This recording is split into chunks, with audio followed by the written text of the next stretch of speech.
मैत्रिणींनो, आज आपण आपल्या या सत्राच्या राज्यशास्त्र अभ्यासक्रमाच्या शेवटच्या मुद्द्याकडे वळतो आहे, जॉन ऑस्टिनचा सार्वभौमत्व। यापूर्वी मी आपणाला सार्वभौमत्व म्हणजे काय ते स्पष्ट करून सांगितलेलं आहे। आपणापर्यंत या दोन्ही मुद्द्याच्या नोट्स पोहोचलेल्या आहेत। ते वाचन केल्यानंतर आपल्याला हा सिद्धांत नेमका काय आहे, कसा आहे ते आपल्या लक्षात येईल। आता ऑस्टिनचा सार्वभौमत्व लक्षात घेत असताना मुळात ऑस्टिनने हा जो सिद्धांत मांडलेला आहे तो कायदेविषयक विचारवंत आहे, कायदेतज्ञ आहे, वकिली व्यवसाय त्याने आधी केलेला आहे, मग प्राध्यापकी केलेली आहे। आणि मुळामध्ये तो हे मांडत असताना प्रामुख्याने ब्रिटनमध्ये कायदेविषयक क्षेत्रामध्ये जी अनागोंदी माजली होती त्या पार्श्वभूमीवर तो हा सिद्धांत त्या ठिकाणी करतोय, मांडतोय। 1832 मध्ये लेक्चर्स ऑन ज्युरिस्प्रुडन्स हा ग्रंथ त्याचा प्रकाशित झाला आणि या ग्रंथामध्ये त्याने हा सिद्धांत त्या ठिकाणी मांडलेला आहे। त्यालाच ऑस्टिनचा सार्वभौमत्वाचा सिद्धांत किंवा ऑस्टिनचा एकसत्तावादी सिद्धांत असं म्हटले जाते। इथे महत्वपूर्ण आहे एकसत्तावादी सिद्धांत। सार्वभौमत्वाचा अर्थ आपण पाहिला आणि हा एकसत्तावाद्याचा अर्थ हा एकच आहे। सार्वभौमत्व म्हणजे सर्वश्रेष्ठत्व, एकाच ठिकाणी सत्तेचं केंद्रीकरण असणे। आणि मग ऑस्टिन सुद्धा काय म्हणतो, एकाच ठिकाणी सत्तेचं केंद्रीकरण, म्हणून त्याच्यातून काय आलेला आहे, एकसत्तावादी सिद्धांत। त्याचा हा विचार आहे की कमीत कमी ब्रिटनमध्ये अधिसत्ता ही एका ठिकाणी केंद्रित असेल तर त्या ठिकाणी काय होईल, कायद्याच्या व्यवस्थेला एक सुव्यवस्थितपणा त्या ठिकाणी येईल। आणि त्याच्यातून हा सिद्धांत त्याने त्या ठिकाणी मांडलेला आहे। आपण सरळ या सिद्धांताकडे जाऊ। ऑस्टिनचा एकसत्तावादी सिद्धांत काय आहे? हा सिद्धांत ऑस्टिन राज्याला एक स्वतंत्र राजकीय समाज संबोधतो आणि जो स्वतंत्र राजकीय समाज संबोधतो तो असं म्हणतो की अशा या स्वतंत्र राजकीय समाजामध्ये एक व्यक्ती किंवा व्यक्ती समूह असा असतो, सार्वभौम असतो, की सार्वभौमाने दिलेल्या आज्ञांचा हा समाज पालन करत असतो। समाजातील बहुसंख्य लोक स्वाभाविकपणे पालन करत असतात, परंतु या सार्वभौमावर कुठलीही आज्ञा बंधनकारक नसते। त्याचं काम केवळ आज्ञा देण्याचं आहे असं ऑस्टिनचं म्हणणं आहे आणि असाच ऑस्टिनचा सार्वभौम सत्तेचा सिद्धांत आहे। मग काय तुम्ही मांडाल त्या सिद्धांतामध्ये? सिद्धांत लिहिताना जॉन ऑस्टिनचा एकसत्तावादी सिद्धांत, तर समाजामध्ये, स्वतंत्र राजकीय समाजामध्ये सर्व सत्ता या एका व्यक्ती किंवा व्यक्ती समूहाजवळ केंद्रित असतात आणि तो संपूर्ण समाजाला आज्ञा किंवा आदेश देत असतो। संपूर्ण समुदाय किंवा समुदायातील बहुसंख्य लोक त्याच्या आज्ञे किंवा आदेशाचं पालन करत असतात आणि ते पालन करून घेण्याची पाठबळ, ती शक्ती या सार्वभौमत्वाजवळ असते। मात्र त्याच्यावर कुठल्याही कायद्याचं बंधन नसते, नियमाचं बंधन नसते आणि असा जो असतो तो असा काय असलेला आपल्याला दिसतो, सार्वभौम असलेला आपल्याला त्या ठिकाणी दिसून येतो।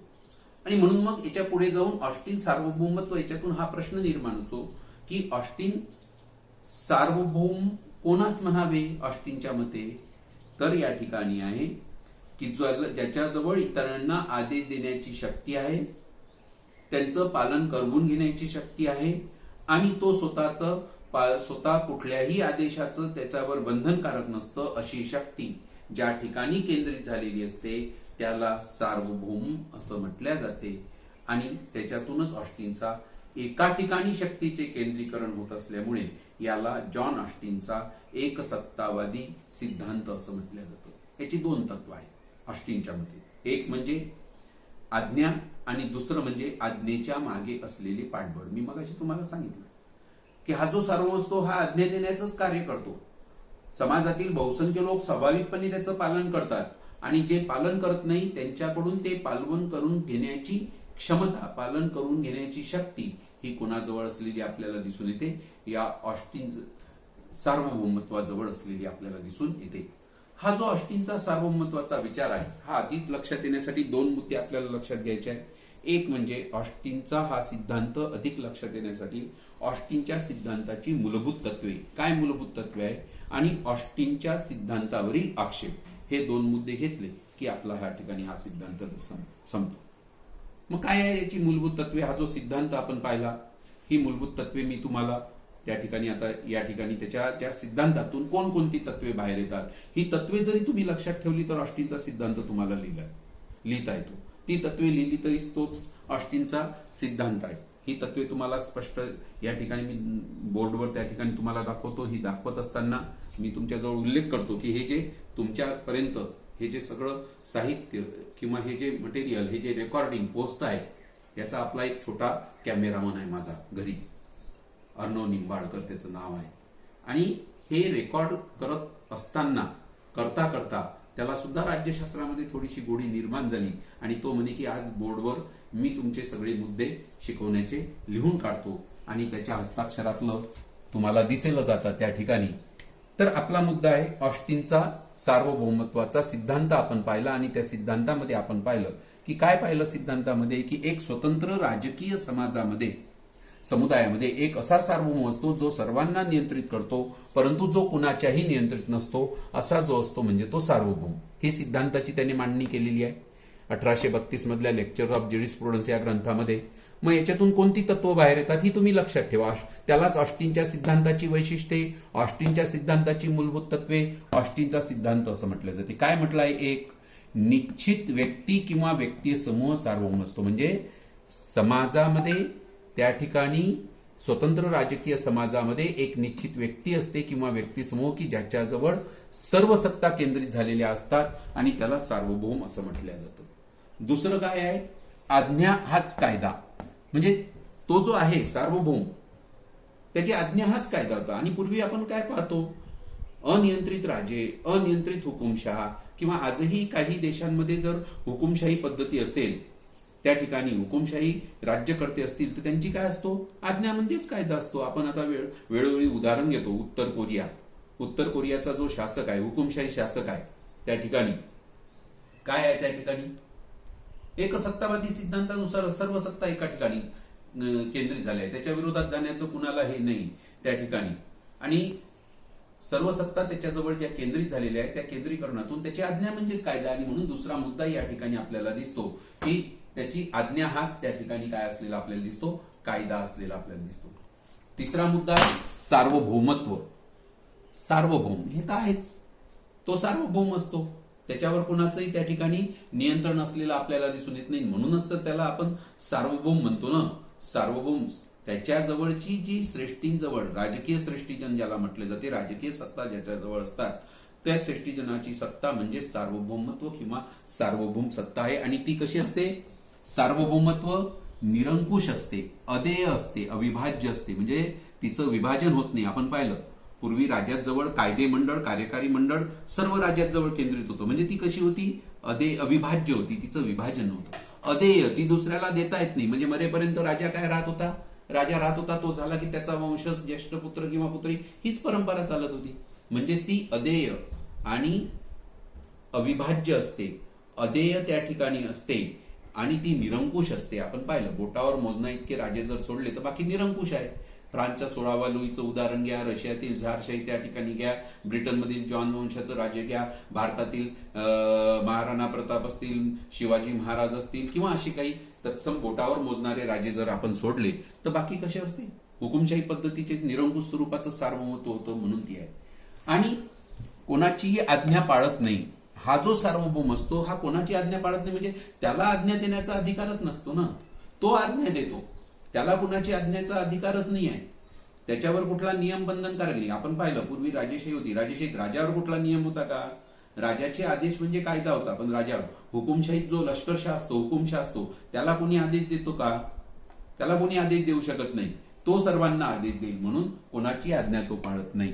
आणि आज्ञा देण्याचे त्याचं कामच एकच आहे, आज्ञा देण्याचे त्याला कार्य करावं लागते. आणि दुसरं म्हणजे त्याची आज्ञा म्हणजेच आदेश त्या ठिकाणी असलेला आपल्याला त्या ठिकाणी आढळून येतो. आता ह्या सर्व मागे हा शेवटचा मुद्दा महत्वाचा की आज्ञेच्या पाठीमागे असलेली सक्ती करण्याचे पाठबळ. एखादी व्यक्ती अनियंत्रित केव्हा बनेल, हुकुमशाह केव्हा बनेल, तेव्हा तिच्याजवळ आज्ञेचा पाठबळ त्या ठिकाणी असेल, आदेश देण्याचं. आणि ते सक्ती नुसते आज्ञा देऊन चालणार नाही, त्याचं पाठबळ, त्याचं त्या ठिकाणी काय केलं पाहिजे? त्या आज्ञेचं पालन सुद्धा करून घेण्याची शक्ती असली त्या ठिकाणी असली पाहिजे. आणि म्हणून या ठिकाणी आपल्याला दिसते की ऑस्टिनच्या सिद्धांताची ही मांडणी आहे. हा जो ऑस्टिनचा सिद्धांत आहे, जो आपण सुरुवातीला पाहिला, तर ही मुद्दे जरी ऑस्टिनचा सिद्धांत विचारला तर ही आहे. आता त्याच्या या सिद्धांतामधून कोणती मूलभूत तत्वे बाहेर येतात, की ती मानवी शक्ती ही श्रेष्ठ असते. प्रत्येक सार्वभौमाची प्रत्येक आज्ञा हा कायदा असतो, कायदा असलेला आपल्याला दिसून येतो. त्याच्याजवळची जी सत्ता असते ती श्रेष्ठींची सत्ता असते. तो सार्वभौम असतो, त्याच्या आज्ञेचं सर्व लोक स्वभावतः पालन करत असतात, आणि अशी ही निश्चित सर्वोच्च मानवी सत्ता असते, की ज्या मानवी सत्तेलाच त्या ठिकाणी काय म्हटलं जातं, सार्वभौमत्व असं म्हटलं जातं. तर ही झाली ऑस्टिनच्या सिद्धांताची मूलभूत तत्वे. तर अशा पद्धतीने एकंदरीत जॉन ऑस्टिनचा हा काय असलेला आपल्याला दिसतो, सिद्धांत असलेला आपल्याला त्या ठिकाणी आढळून येतो. आता पुढचा मुद्दा, त्याचा समारोप करताना आपल्याला या सिद्धांतावरील आक्षेप आपल्याला लक्षात घ्यावे लागतात. ऑस्टिनने हा सिद्धांत प्रत्येक कुठल्याही राज्यशास्त्राची जडणघडण ही काही विचारवंत विचार म्हणतात, काही जण त्याची मते खोडतात, आणि अशा पद्धतीने शास्त्र विकसित होत जातं. ऑस्टिनने मांडलेला हा जो विचार आहे याच्यावर सुद्धा टीका झाल्या. त्या टीका आपल्याला पाहाव्या लागतील. तुम्हाला प्रश्न येऊ शकतो की ऑस्टिनच्या सिद्धांतावरील आक्षेप त्या ठिकाणी सांगा. आता हे सांगत असताना पहिला आक्षेप आहे, मानवी शक्ती सर्वश्रेष्ठ स्वरूपाची नसते.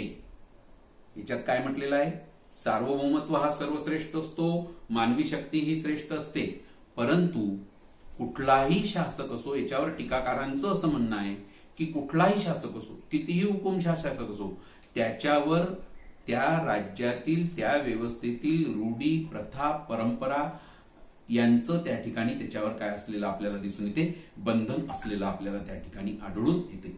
म्हणजे तो कितीही शासक असला तरी एक तर तो रूढी, प्रथा, परंपरा या त्याला त्या अनुषंगाने निर्णय घ्यावे लागतात. म्हणजे तो अनियंत्रित जरी असेल तरी तो इतका अनियंत्रित नसतो की रूढी, प्रथा, परंपराच्या जागी जाऊन. म्हणून आपण पाहिलं, पूर्वी ब्रिटनमध्ये राजा सर्वोच्च शक्तिशाली शासक होता, परंतु रूढी प्रथा, कारण तिथल्या लोकांची रूढी, प्रथा, परंपरांना मान्यता होती, त्या रूढी, प्रथा, परंपरांमधूनच तर तिथे कायद्याच्या अधिराज्य निर्माण होत नव्हतं, आणि त्याच्यातूनच जॉन ऑस्टिनला कायद्याचं राज्य निर्माण व्हायसाठी या सिद्धांताची निर्मिती करावी लागली. आणि म्हणून कुठल्याही शासकाला रूढी, प्रथा, परंपरांच्या विरोधामध्ये जाता येत नाही. ते लोकशाही शासक असो, हुकुमशाही शासक असो, कारण रूढी, प्रथा, परंपरांना कशाचं पाठबळ असतं, जनतेचं पाठबळ असतं. दुसरा मुद्दा आपल्याला त्या ठिकाणी घेता येतो, त्याच्यावरती सार्वभौम सत्तेचे स्थान निश्चित करणे कठीण आहे. वेगवेगळं आहे, देशपरत्वे ते वेगवेगळं आहे. सार्वभौम सत्तेचं स्थान असलेलं आपल्याला दिसून येते. ऑस्टिन म्हणतो त्याप्रमाणे ब्रिटनमध्ये खऱ्या अर्थाने ते एका ठिकाणी केंद्रित झालेलं आहे, परंतु ज्या काळामध्ये ब्रिटनमध्ये ते एका ठिकाणी राजा, त्याच काळात अमेरिकेमधली काय स्थिती होती की अमेरिकेमध्ये कायदे मंडळ, कार्यकारी मंडळ, न्यायमंडळ असं वेगवेगळं स्वरूपाचं झालेलं होतं. आणि हळूहळू बदलत्या काळानुसार ऑस्टिन म्हणतो त्याप्रमाणे सार्वभौमत्व राहिलं नाही, त्याचं स्वरूप हे मर्यादित सार्वभौमत्वामध्ये गेलेलं आहे. आज कुठलीही व्यक्ती, कुठल्याही देशाची सार्वभौमत्व आज आपल्याला दिसतं. देशाच्या सार्वभौमत्वावर आज आपण कशाला फेस करतोय, संपूर्ण समुदाय आपलं वर्क फ्रॉम होम कशामुळे चालू असलेलं आपल्याला दिसून येतं. कशासाठी चालू आहे की कोविड-19 कोरोना व्हायरसचा इफेक्ट यामुळे चालू आहे. आता याच्यामध्ये तुम्ही जागतिक याच्यावर पाहताना मोठ्या मोठ्या जागतिक सत्ता ज्या आहे, अमेरिका असेल, चीन असेल, रशिया असेल, ब्रिटन असेल, जर्मनी असेल, जपान असेल, हे राजकीय सत्ता ज्या आहेत हे हतबल झालेले आहेत. आणि म्हणून या ठिकाणी आपल्याला दिसून येतं की सार्वभौमत्वाचे स्थान त्या ठिकाणी निश्चित आहे. हा तिसरा मुद्दा या ठिकाणी येतो की हा सिद्धांत अतिवैधानिक व अमूर्त आहे. हा अतिवैधानिक आहे, अति कायद्याकडे तो नेतो आहे. हा जो सिद्धांत आहे टीकाकारांच्या मते अति कायद्याचा भाग या ठिकाणी काय करतोय, त्या ठिकाणी करतोय. अति कायद्याचं राज्य हे सुद्धा कधी कधी घातक स्वरूपाचं त्या ठिकाणी असते. अति. चौथा मुद्दा आहे निरंकुश सत्ता ही घातक असते. हा जर सिद्धांत ऑस्टिनचा मान्य केला आणि एकाच व्यक्तीला खूप अधिकार दिले तर सत्ताधीश काय होईल, निरंकुश होतो. तो म्हणतोच तो निरंकुश असतो, परंतु निरंकुश सत्ता ही काय असलेली आपल्याला दिसते, घातक असलेली आपल्याला त्या ठिकाणी आढळून येते. आणि ती निरंकुशपणा हा लोकशाहीसाठी घातक आहे. लोकशाही विरोधी हा सिद्धांत आहे. एखाद्या ठिकाणी एखाद्या व्यक्तीला अमर्याद अधिकार भेटणे हे लोकशाहीला घातक आहे. लोकशाहीमध्ये ते अभिप्रेत नाही आहे त्या ठिकाणी. आणि म्हणून या ठिकाणी आहे की हा सिद्धांत लोकशाहीला घातक आहे, तसाच तो सार्वभौमाच्या आज्ञा पालन करणे हाच कायद्याचा एकमेव स्रोत नाही आहे. सार्वभौमाच्या आज्ञा पालन करण्याचे अनेक स्रोत असलेले आपल्याला त्या ठिकाणी काय करतात, आढळून त्या ठिकाणी येतात. आणि म्हणून सार्वभौमाच्या आज्ञा पालन करणे हाच एक स्रोत नसतो, हा सुद्धा त्या ठिकाणी काय असलेला आपल्याला दिसतो टीकाकारांचा. आणि त्याबरोबर सार्वभौम कायद्यापेक्षा श्रेष्ठ नसतो. सार्वभौम हा कधीही कुठेही कायद्याच्या नियंत्रणात असला पाहिजे आणि आज्ञा आणि कायदे यामध्ये फरक असला पाहिजे. म्हणून या दोन्ही दृष्टीने त्याच्यावर काय झालेले आपल्याला दिसतात, टीका झालेल्या दिसतात. अशा पद्धतीने जॉन ऑस्टिनच्या या सिद्धांतावर टीका झालेल्या असल्या तरी सर्वप्रथम त्याने मुद्देसूद मांडणी केली. कुठेतरी एका ठिकाणी नियंत्रण पाहिजे, देशाची सुव्यवस्था चांगली चालण्यासाठी, कायदेशीर चालण्यासाठी त्या ठिकाणी नियंत्रित सत्ता असल्या पाहिजे. तेही महत्वाचं असलेलं दिसते, कारण पुढे जाऊन अनेक सत्तावाद्यांचा विचार आलेला आहे. परंतु अनेक ठिकाणी सत्ता असेल तर देशाचं वाटोळं व्हायला वेळ लागणार नाही, विकेंद्रीकरण. आणि म्हणून काही ना काही एककेंद्रीकरण सत्तेचं असलं पाहिजे. त्या दृष्टिकोनातून जॉन ऑस्टिनचा हा सिद्धांत आणि तो असल्यामुळेच जो अनागोंदी व्यवस्था मध्यकाळाच्या पूर्वीला निर्माण झाली होती तिला एक निश्चित आकार देण्याचं कार्य या सिद्धांताने केलेलं आपल्याला त्या ठिकाणी दिसून येते. आणि म्हणून हा जॉन ऑस्टिनचा सिद्धांत जरी टीका झाली असेल तरी महत्वपूर्ण स्वरूपाचा असलेला आपल्याला दिसून येतो. तर अशा पद्धतीने हा जॉन ऑस्टिनचा सार्वभौम सत्तेचा विचार आढळतो. मित्रांनो, आता आपला सिलेबस हा संपलेला आहे. जॉन ऑस्टिनचा हा शेवटचा मुद्दा होता. आपणाकडे यापूर्वी मी डेव्हिड इस्टनचा वर्तनवाद, डेव्हिड इस्टनचा उत्तर वर्तनवाद, गॅब्रियल आल्मंडचा सहरचनात्मक वर्तनवाद, गॅब्रियल आल्मंडचा उत्तर वर्तनवाद आणि जॉन ऑस्टिनची संकल्पना हे या ठिकाणी सांगितलेलं आहे. आणि या व्हिडिओमध्ये या छोट्या फोटोग्राफरने आपणा सर्वांना माझ्यासहित सांगितलं आहे की या ठिकाणी हे व्हिडिओ त्याने त्या ठिकाणी अपलोड केलेले आहे. त्याचं मोठं कार्य या ठिकाणी काम असलेलं आपल्याला या पाठीमागचे कलाकार ज्याला म्हणतात तो पाठीमागचा कलाकार आहे. आणि तो असं म्हणतो की आता युट्यूब व्हिडिओ कोणकोणते आपण अपलोड केले हे तुमच्यापर्यंत ते त्याने पोहोचवलेलं आहे. हा शेवटचा भाग त्याचा असलेला आपल्याला आढळून येतो. धन्यवाद. हे आपलं संपलेलं आहे. यामध्ये कोणकोणते व्हिडिओ टाकले ते त्याने या ठिकाणी मांडणी केलेली आहे. आणि या ठिकाणी गेले 50 दिवस आपण जसे घरी आहे त्या घरी असतानाच तो माझ्यासह सांगतो आहे की स्टे होम, स्टे सेफ. धन्यवाद.